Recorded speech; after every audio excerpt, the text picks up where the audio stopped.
You can find some gorgeous fabric at Dollar Tree. I found this package of 5 for $5 in the plus section, and it has this gorgeous, beautiful spring colors to it. If you can't find those, you can also find the individual pieces in the Crafter Square section. They measure 20 by 21 inches for $1.25 each. And if you can't find the prints that you like at Dollar Tree, Walmart also carries these for about $1.47 each. Or you could get a bundle of 5 for $6.34, which is equivalent to about $1.26 each. And you can also pick out some of the designer fabrics in a package of 6 for $11.82, which is the equivalent of about $1.97 each. Before we make any projects with the fabric, we're going to prep it by ironing all of the wrinkles out. I don't have an ironing board, so I'm going to use my Cricut heat press mat and just a regular household iron, or you could use your Cricut heat press. I have mine set on the cotton setting since most of my fabric is cotton. We're going to iron out all of the wrinkles for each of the fabric. I also flipped it over and ironed the back side to make sure everything is wrinkle-free and we have a smooth surface to work with.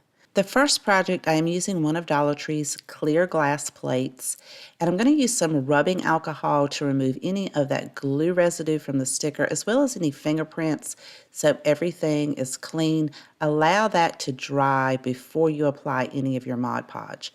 For this particular project, I will be using a dishwasher Mod Podge. This is just something new I wanted to try out. I'm going to hold my plate over top of my fabric, and I'm using this gorgeous floral print. You want to leave enough excess around your plate so that you have enough fabric to work with.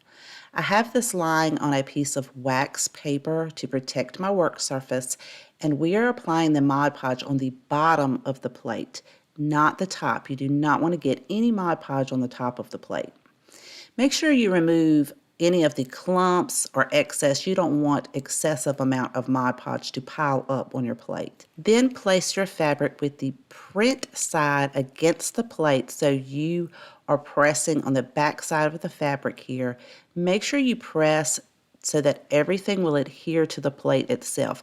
Now with this dishwasher Mod Podge, I found that it does not dry as quick as the regular Mod Podge, so you don't have to move super fast. But I do recommend that you use a soft, damp paintbrush to apply the Mod Podge. I started in the center and I am working my way out to the outside edges. This will help level out any of the wrinkles and make sure everything is nice and flat, especially on the edges where it may come up. You want to make sure that all of that is sealed. So just take your time, make sure you add a nice even layer, and then I go back over and make sure that I kind of blend all of my brush strokes out. To allow it to dry, I'm actually just going to put the lid back on my Mod Podge and set the plate directly on there. I let mine actually dry overnight, but I think you could just let it dry for a few hours. Once it's completely dry, we're going to take a pair of scissors and cut a slit, and then I'm going to flip this over. I'm holding the plate at an angle and my scissors at an angle to cut away all of the excess fabric. Once you have that cut off, if there are a few little places that you're not able to get close enough to, you can go back and trim those up. And I also like to check to make sure all of the edging adhered well to the plate, because if it didn't, you could add a little bit more Mod Podge to make sure that lays down. Mine adhered well all the way around, so now I'm going to add a second layer of Mod Podge to the fabric on the back side of the plate to seal it in and to give it an extra layer of protection. And although the dishwasher safe Mod Podge says that you can place this on the top shelf of your dishwasher, I likely will not do that. I'll just clean mine with a damp cloth. But now you have a food safe plate to serve cookies or your favorite treats, or you can use it to display in your home.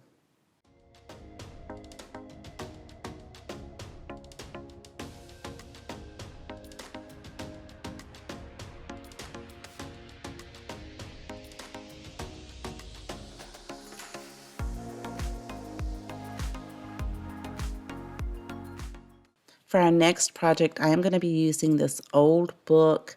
it has seen better days. The binder is so worn out. I actually picked this up at a thrift store, and it was published in 1952, so it is 71 years old, and the cover itself has seen better days. I'm going to be using this gorgeous fabric from Dollar Tree. Now, if you have a lighter colored fabric, you may want to paint your book cover, but since mine semi-matches and the fabric is not too thin or too light, I don't need to paint the cover itself for my book. You'll want to place your fabric pattern side down, and then on a self-healing mat or a cutting mat, I'm using a Dollar Tree rotary blade to cut about 1 inch all the way around the book. Again, I'm going to set this on some wax paper to protect my surface from the Mod Podge, and I'm using a damp, soft, clean paintbrush. I'm going to apply a nice thick but even coat to the outside cover as well as the binding. And then I'm going to lift the pages up so that the binding as well as the back of the book will lie flat on our fabric, and press that down. Then we will apply it to the edge of the binding on the other side to make sure it gets a nice seal. Then we can add the Mod Podge to that side of the cover. Then we're going to pick those pages up, lay it over flat again, and press it down so that the fabric moves with the book, and let it get a little bit tacky. Now for the binder itself, I'm going to cut 2 slits. I'm not going to cut it all the way to the book. I just want to cut it enough that I can cut that in half, so I can cut a little section out and it won't be so much fabric to tuck down behind the binder. I'll do the exact same thing on the other side. So when I lift my pages up, it kind of comes away from the book binder. I'm going to apply the Mod Podge only to the binder, not the pages, because I don't want my pages to get stuck. Then I can press my fabric down in there with my paintbrush and add another layer of Mod Podge on the fabric and let that seal. We'll do the same thing on the other side, and if you have a little bit of a hard time kind of getting the fabric in there, you can use the end of your paintbrush to tuck that down. Then we can fold our ends up. So I'm going to fold one side at a time. I'm going to go ahead and add the Mod Podge to the cover.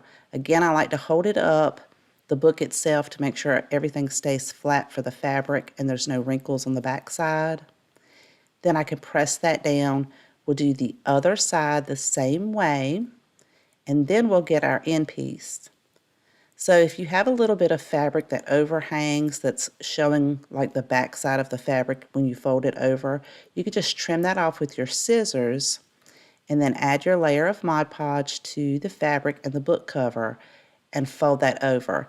Then I'm going to go over all of the edges of the fabric to seal that in with the Mod Podge so that none of that fabric will fray. You'll want to leave this side open long enough for the Mod Podge to dry completely, because if you close it, it's just going to stick to the back page of your book. So once that dries, we can go to the other side and we can cover that the same way. So for this one, instead of folding that end piece straight over onto the side pieces, I decided to pull the corners up, use Mod Podge to adhere those down just like you were wrapping a present. This gives it a much cleaner look. Then we can fold that last piece over and seal all of the ends in. Let it dry, and now you have a gorgeous book cover. There are so many different ways you could decorate these to suit the style in your home.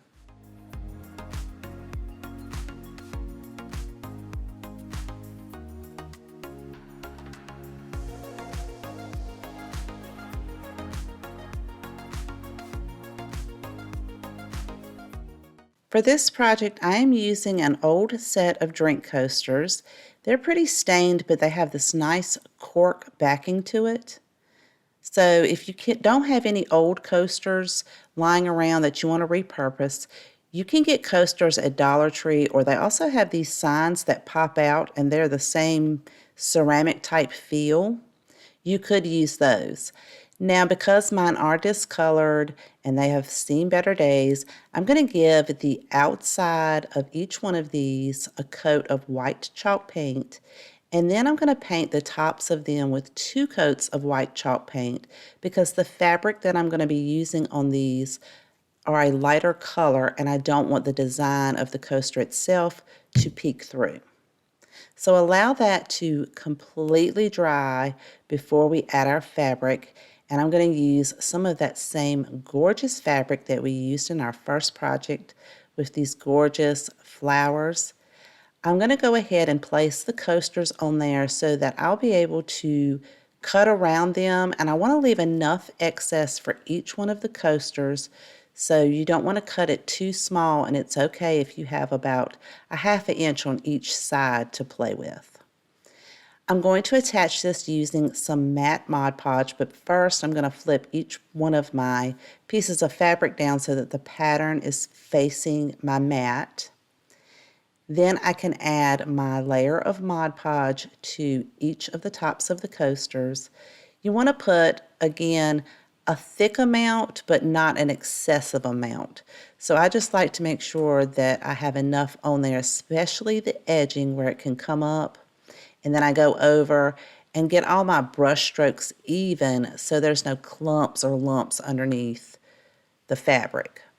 We'll do that for all 4 of these, and by the time you get to the 4th one, the first one should be tacky enough that you're able to flip that over and make sure that it is flat and that there aren't any wrinkles in any of your fabric.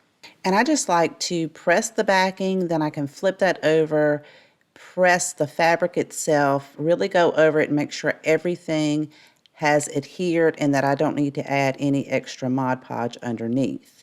Then you can add a layer of Mod Podge on top of the fabric all the way around or all over top of the coaster.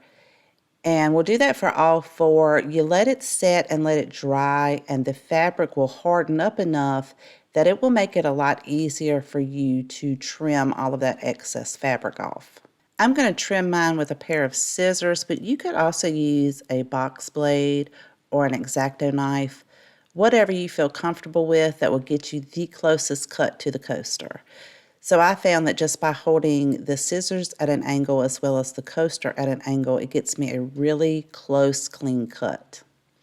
Do that for all 4 of your coasters, and then you're going to want to add a second layer of Mod Podge to seal these in to protect your fabric so that it doesn't fade, since you're going to be setting drinks on there that could potentially sweat and cause the coaster to get wet. I would wait about 72 hours before using them as coasters just to make sure that Mod Podge has cured.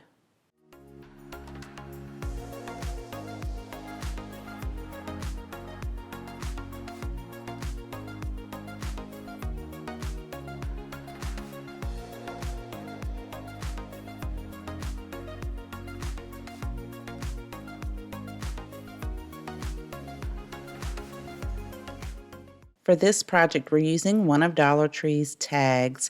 We're going to remove the hanger as well as those beads. On one side, it has a gorgeous wood grain. On the back side, I'm going to paint that with 1 coat of white chalk paint, as well as the edges. I'm trying to be very careful not to get it on the back side. So you could use a detailed brush, or in this instance, I'm using a Dollar Tree sponge brush. I just want to make sure I don't get any paint on the back side. I want to keep that a wood grain look. Once that dries, we're going to take a piece of fabric and we're going to flip that over so that the pattern is facing down. We're going to apply the Mod Podge to the painted portion of the tag, and then we can flip that over, press it onto our fabric, and smooth everything out. Make sure it adheres well. Then we'll take a layer of Mod Podge and go back over the fabric itself. I'm here just making sure I push all of those edges down so that they adhere and nothing comes up.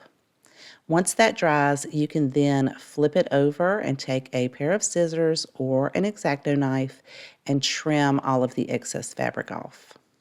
As far as the hole for the tag, I'm taking the end of a paintbrush.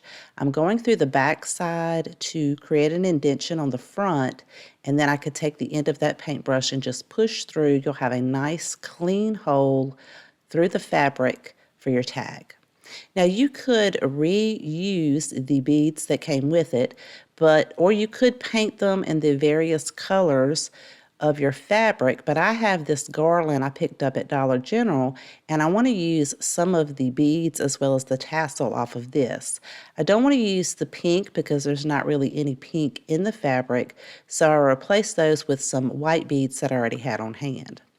I'm going to lay my pattern out, and then I will tape off the end of my jute cord or twine so that it doesn't fray or come apart as I'm feeding each of these beads on there. Then I can add the hanger with the tassel back to the tag. Now I should have cut mine a little bit longer so it was a little bit harder to work with, but I was able to tie it in a knot, and I added a little bit of glue just to make sure it stays in place. Now I thought the tassel was a little too long for the tag, so I'm going to trim that down just a little bit. Then I'm going to be using some of these miniature wood butterflies from Dollar Tree. You get 45 in a pack. That is a great deal because they sell something very similar at Hobby Lobby. I'm going to paint 2 of these with white chalk paint, including the outside edging. Once those dry, I can add these to the front of the tag using a little bit of hot glue just to add some extra cuteness. Then I'll take a dry paintbrush to go over and remove any of the glue strands.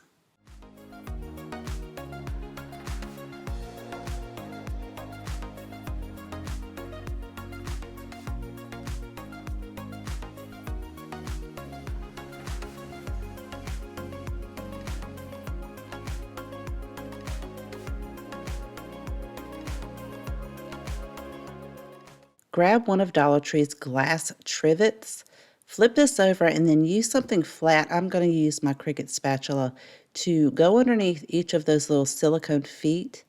Pull those off and set them to the side. We're going to put them back on later. Use some rubbing alcohol to remove any of the glue from underneath those silicone feet, and then also go over the entire back of the trivet to make sure it's free from any kind of fingerprints or debris. Then grab some fabric of your choice, lay your trivet on top of that so you can use it as a guide to trim, and I'm only going to leave about a ½ inch on each side. Then apply a nice thick, even layer of Mod Podge to the back side of the trivet and place your fabric pattern down. Press firmly, or you could use one of these rollers. You can find these at Walmart, and this will go over it. Make sure all of the fabric has adhered to the Mod Podge. Then we can add another layer of Mod Podge to the back side of the fabric to make sure it gets a nice, good seal. Allow that to completely dry, and then you can go back and trim your excess off. I started off by trying to trim it with the scissors, but because the texture of the glass, it was kind of making my edges of my fabric become jagged. So I found that it was much easier to use a utility knife, and this gave me a much cleaner edge. Then, using some hot glue, you can add your silicone feet back on, remove any of your glue strands, and you have a gorgeous trivet.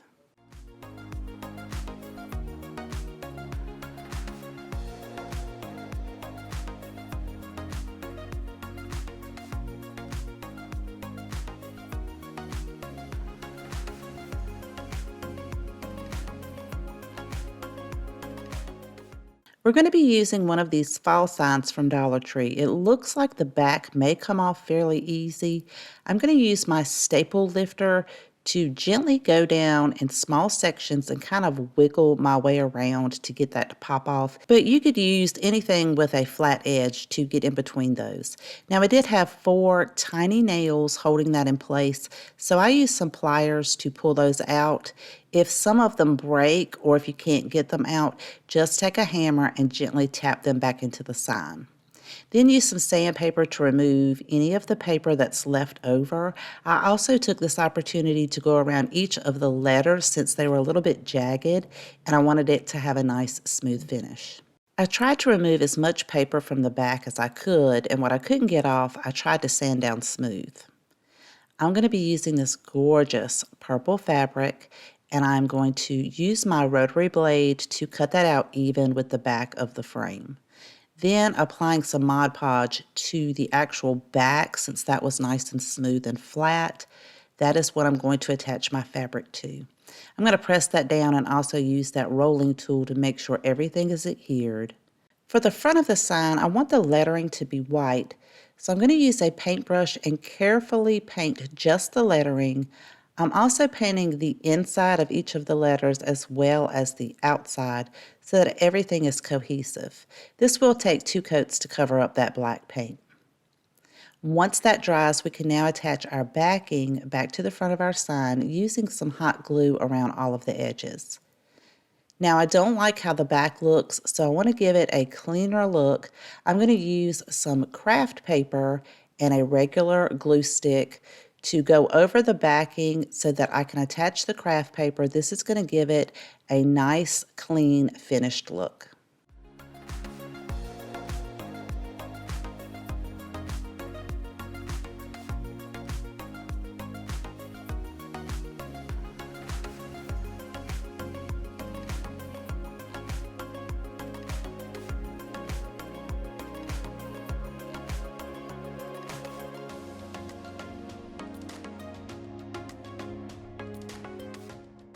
I am using a terracotta pot from Dollar Tree and a piece of plain copy paper. We're going to take a pencil and rest that at the top rim of the flower pot and rotate it around to the other side of the paper. Then come back and take your pencil and place that at the bottom of the flower pot and rotate it, keeping it in the same direction that the top line is. Then you can cut this out, wrap it around the bottom of the flower pot right underneath the rim, and then where they overlap, you're going to fold that piece over and make a crease. Take your pencil and draw a line where the crease is. Then you're going to cut the piece that you just drew the line on, as well as the crease. But where you cut for the crease, leave a little bit of excess so that the paper will be able to overlap itself when you wrap it around the flower pot. Now, once you wrap it around, you're going to have a little bit more at the bottom than you need. So I'm going to take a pencil and I'm going to leave a little bit extra paper at the very bottom, but I'm going to make a mark on both sides of my paper. And then when I unfold that, I can cut from that one mark to the second mark, but going in the direction of the curve that I have already cut out. Then I'm going to wrap that around the flower pot to make sure that it is the size that I want it to be and that you do have some hanging over the bottom. Now we can take the fabric, and I'm going to use this gorgeous fabric from Dollar Tree, and I'm going to place that paper template on top of it, holding it in place with some sewing pins. Make sure you stretch your fabric out nice and flat and then cut it out around your template. Now keep your template if you're going to make several of these flower pots in the same size. Now mine has a gorgeous green color in it, and I'm going to use Waverly's chalk paint in the color Celery to paint my terracotta pot with one coat. I chose to paint mine inside and out because I don't plan on putting real flowers in here. I don't have a green thumb when it comes to indoor plants. If you do choose to use these for real plants, you may want to check into a sealant over the paint just to protect your fabric from discoloring when you water your plant. I'm not sure exactly what kind of sealant that would be, but you may need to do something extra to protect that fabric. Now, once the paint dries, I'm going to apply an even layer of Mod Podge underneath the rim all the way around the pot. Then I can place my fabric there, press it down, and make sure there aren't any wrinkles and everything is flat. When I get to the pieces that overlap, I'm going to hold that back, add a little bit more Mod Podge, press that down. Then I'm going to go over the entire layer of fabric on the outside of the flower pot with a layer of Mod Podge to seal that in and to keep my fabric from getting dirty. I'm going in different directions to make sure I get that Mod Podge in between all of those fabric fibers. At the very bottom, I'm going to go ahead and seal those two pieces together where they overlap. And then I'm going to take some scissors and cut slits almost to the very bottom of the pot and rotate it and cut another one about 1/2 inch all the way around. So you'll make quite a few slits at the bottom. Then you can add a layer of Mod Podge to the bottom of your pot and then push those pieces down and add another layer on top of that. This is a great way to make beautiful, customized flower pots to suit your decor or give as gifts.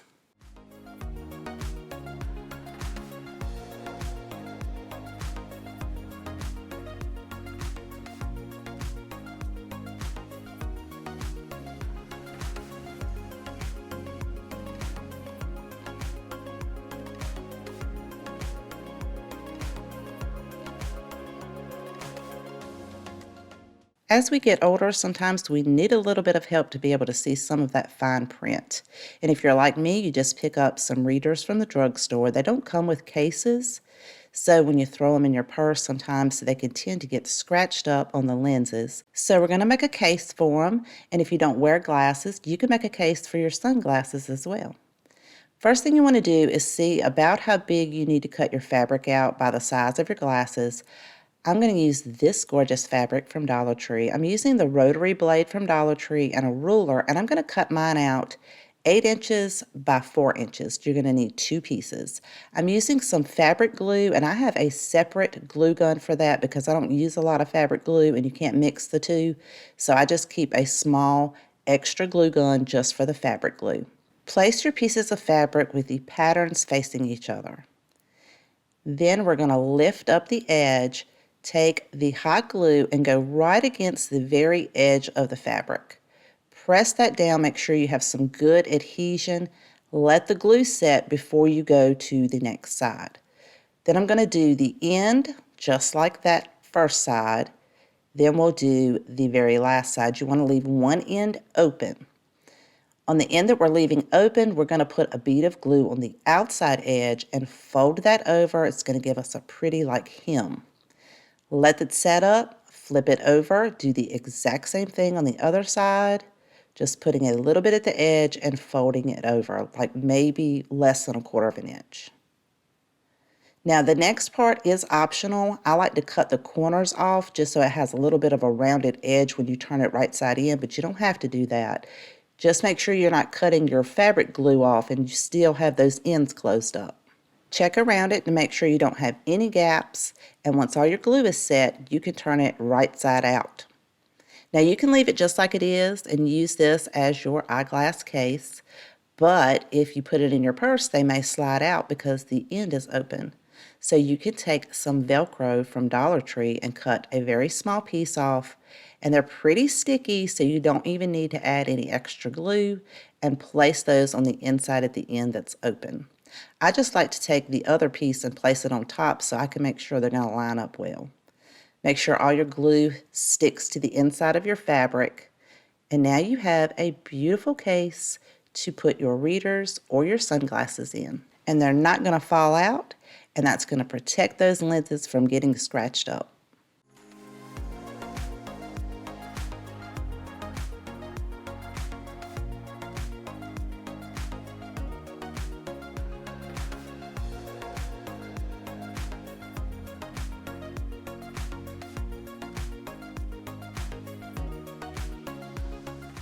I hope you enjoyed today's video and found tons of inspiration. And if you have a favorite, let me know in the comments section down below. I always love to know which one is your favorite.